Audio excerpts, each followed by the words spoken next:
আসসালামু আলাইকুম ওয়া রাহমাতুল্লাহি ওয়া বারাকাতুহু।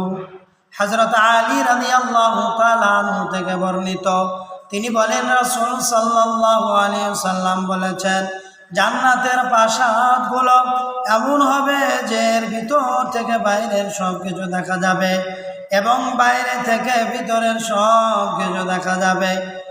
এক বেদুইন উঠে দাঁড়িয়ে প্রশ্ন করল, হে আল্লাহ রাসূল সাল্লাল্লাহু আলাইহি ওয়াসাল্লাম, এসব প্রাসাদ কাদের জন্য?